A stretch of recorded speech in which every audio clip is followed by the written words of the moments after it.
Hey, it's JC1424 once again with another album review, and today we're going to be talking about the new album from Powerman 5000.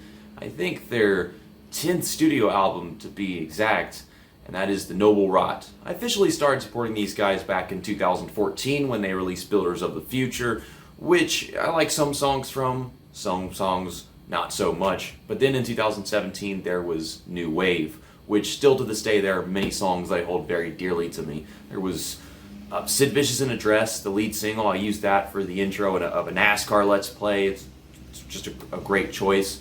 There was David fucking Bowie, which is kind of basic, but definitely very moving for me. Cult Leader, which is out of their entire catalog a song that I think everyone should check out if you like anything by Powerman 5000. Just great riff, great bridge, the solo, and the lyrics are amazing. It's a nice politically charged song. It's fairly catchy, and I think it stands out amongst all the stuff that's been even rebellious by them.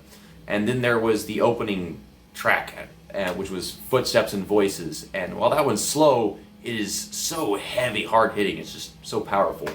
But I always knew of Powerman 5000 just because they were in a bunch of video game soundtracks, from NASCAR Thunder 2004, Gran Turismo 3, MX vs. ATV Unleashed, Tony Hawk Pro Skater 2. And I think they might have had a song Bombshell in a wrestling game or something. I'm not sure. Not that I ever had that one. But at this point, 2019, last year, me and my girlfriend went to see them live, and still to this day, they're the only band that I've ever seen live. And, well, that's where I got this shirt right here, obviously. I think I only want to get a band shirt if I see them live, or if I buy it from their merchandise online or something like that. But let's go ahead and get into this album. The first song is Cannibal Killers That Kill Everyone. Well, that sounds kind of corny, but I mean, that's not unlike Powerman 5000 to be corny. This kind of exposes consumerism with a comparison to dark science fiction, obviously cannibalism. It uses a crunchy guitar tone that was used a lot in the last album, and I admire that. Although I don't feel like it uses it nearly as well with this one, because this is a bit of a cheap opener. It's kind of run of the mill. It just goes at it so freaking fast, and then it's over. It's a little simplistic, and it is corny, but it doesn't work in their favor in this case. There is a slight effort to sound creepy, but for the most part, this is rough and fairly energetic. They sold you some dreams, and now you're all fucked. Cannibalizing, cannibal roar. Track number 2 is Brave New World, and this is where the nuance of the album's production really starts to come into light, because while Spider is just having a buttload of fun at the mic, the percussion is decorated with all kinds of electronics and distorted guitar fills. They really let the bass take over this track, but then the chorus comes in and it's just so freaking jumpy, and that's where the highlight of the song is just how fun that is, and then all the stuff going on until it gets to that point. But this song is asking us to take note that evolution of society is so predictable, how we're always doing it, that in a way we aren't even evolving. I guess that it's destined to be. Live in the past, but that never lasts, 'cause fools say we got it all. Trying to run, can sit and just stand, but welcome to the brave new world. Track 3 is Play God or Play Dead, and this is where I start to notice that the level of goth continues to increase as we get through the album in different ways. But in this one, it's only a way I can describe as Hellbilly Deluxe-ish, if you've ever heard of White Zombie or Rob Zombie, who is Spider-1's stepbrother, half-brother, or maybe they're just, actual blood-related brothers, something along those lines. But they've got their similarities in both making sci-fi music. One is gloomy and horror, and then these guys do outer space stuff. But because this album is darker, I hear a lot of that, along with Marilyn Manson and stuff. I'll talk about that later on. But this is progressive dance rock, and that's what really rung that bell for me. But I can hear the fuse just being burned off, and the fumes at the beginning of the song, and it continues to build up, and it hits its hardest point before the ending of the song, and the ending of the song is the chorus. So whenever that chorus comes around, I'm just like, what exactly are we doing? I will admit that Spider's voice, that the deep tone that he has to it, as well as the strength of the bass in the song, is just visceral.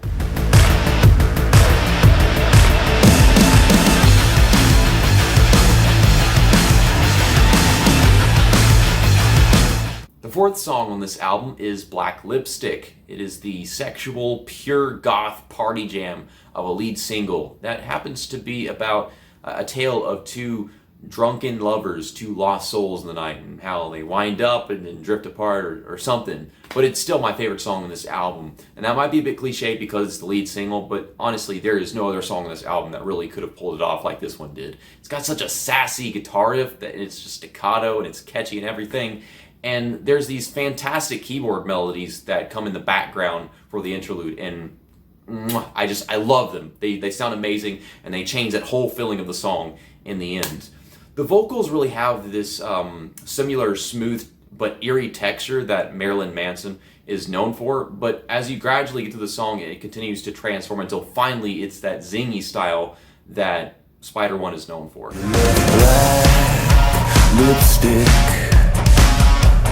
Black lipstick on my sheets. Song number 5 is Special Effects, and it was at this point where I started to realize just how important all the techno-esque percussion was to the whole project. At the same time, I'm getting the same feeling of that 1999 album, Tonight the Stars Revolt, except while the lyrics, they express some of that same imagery, there's a lot more sarcasm here. I think for me, the payoff of this song winds up being ruined by that final chorus. It's like, you hear it the first 2 times and you're expecting there to be a big, sonic difference, or, to add all kinds of effects and those to be thrown into the background to make it just that different. But it doesn't pull it off.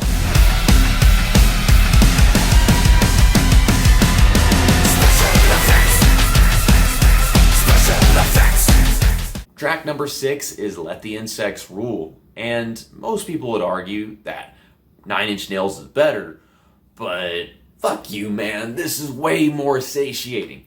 Or at least, for me it is. This slow-burning version of industrial metal in its purest form just embodies what Powerman 5000 is. It doesn't have to be so fast or energetic. It can be more about all the effects and the ways they twist what they already have, the natural organic instruments, and just doing things in such a uniquely weird way. Like, if a jukebox was a transformer, that's what this song is, and it sounds so freaking cool. I'm so amused. And this yet again contributes to the depth of the dark goth element of this album. Trust us, they said, as they cut off our heads. Let the insects rule. Movie Blood is track 7, and the amount of voice modulation on this track is insane. Which brings me back to the whole cyborg point that I've made a few times about these guys. But something that this album does a lot is it emphasizes upbeats in percussion, or maybe like this bass beat in the background. And it's kind of getting old at this point. It's like I've heard that before, doing the same thing they were doing for 2 other songs they did on this album. But the violin that you hear at the beginning of this is really just there to be creepy. It's not there as a musical aspect. This is just an angry, rocking party jam with lots of shock value. I mean, to be honest, that's sci-fi. When the sci-fi rock is going to have something along those lines. But this song is themed around violence and gore just being so real, and in this day and age, on camera. When there's no one left to blame. That ain't real, that is movie blood. No fingerprints, they went in the glove. The 8th song on this album is Strange People Doing Strange Things. And this has got to be one of the most peculiar songs on the entire record, at least by design, because the start is just so ass. Like, it's not even there. The guitar comes in, the drums, everything, and it's just fast and it's just doing its thing and whatever, and then you start to notice that it's going back and forth from mystery and fear to wonder and curiosity. It's like, it's an adventurous song, but you start this adventure, being freaked out, like, what the hell's going on? And then you start to realize, like, okay, this is fun, you're excited at what you found. And the bridge on this song sounds like something straight out of a 90s Jetix cartoon, like Power Rangers or Transformers, NASCAR racers. I don't freaking know. It's just, I get that feeling, and I like it. It's just, I wasn't expecting it whenever I heard it for the first time. Now, it's just another great developmental aspect of this song. Anything that I'm most certain of is that we do live like slaves and act like kings. That's just kind of the American dream thing that we're pushed for these days, is that, you know, we work really hard and then we get everything we want for just a few hours. Strange people doing strange things. Track number 9 is We Got the Beat. Everybody knows the original version of this song. It's been on the radio every day for like 39 years now. This one, I just feel like it should have been a tad more cheerful, but I get that they wanted it to suit the obvious dreadful feeling of the album. This one just had to feel darker. And the original was so inspiring and empowering, and this still feels empowering. Just in order to get it to suit the album and make it their way, they chopped out so many of the coolest parts, like the way the chorus is done and the bridge. I mean, I'm mainly frustrated on this forced dynamic in the cover, where the beat just vanishes. You say you got the beat, but then the beat just stops. You don't got the beat. They got the beat. They got the beat. We got the beat. We got the beat. The final song in the regular duration of this album is track 10, and that is VHS. And oh my god, it sounds fucking amazing, especially with headphones on. So definitely take note of that. But it starts off with this patient piano loop, and then it adds on to it this progressing bass, synth, and cymbal track. And the way it goes from one step to the other, adding on in layers, it's just gorgeous. And then there's Spider One making this final chapter a beauty with these modulated vocal harmonies, something that he's done a couple times before on this album, but never did it just capture so much emotion all in one track. Only Powerman 5000 could make a song about nostalgia in such a mesmerizing form.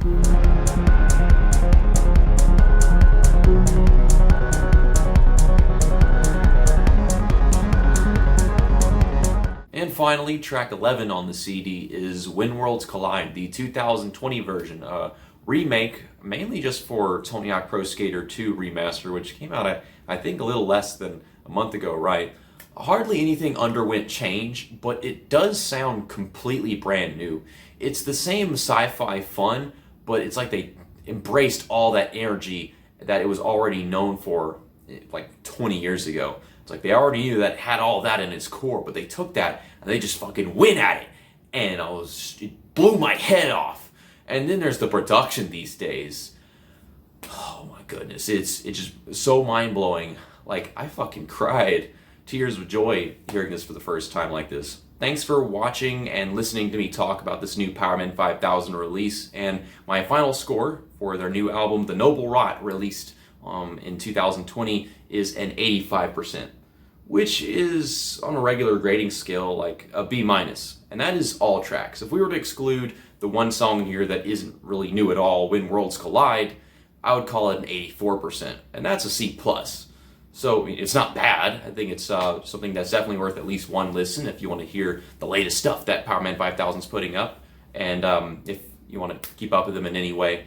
But it's just, a lot of this album feels creative, but there are a bunch of songs are either weak in build and or payoff, because you've got special effects, Play God or Play Dead, and maybe even strange people doing strange things, where they show the most potential all around without actually giving it all to you. They limit it a little bit, and it's like, no, just throw it all at me, because otherwise you might as well just be falling up short. New Wave was good. I think that was just a really good album. And this one, in its entirety, I would say it's almost good. Like, it's not okay, it's past that. Because C+ is, it's just above middle of the road, and I guess that's the best way to describe it. And then there's the album cover, which is boring as hell. I mean, you can say it's indicative of the way the album feels because it's just dark, but it is sophisticated, it is exotic and fun. I mean, look at Hellbilly Deluxe. I mentioned that album. That album art is fucking amazing. And then you got this, and it's just black, those scratches and whatever. But yeah, once again, thanks for watching and listening. I will definitely listen to this album a few more times, but I still listen to New Wave a lot because it's just my favorite by them in recent years. See you next time. That's that. And album review over. Now this is what it's like when worlds collide.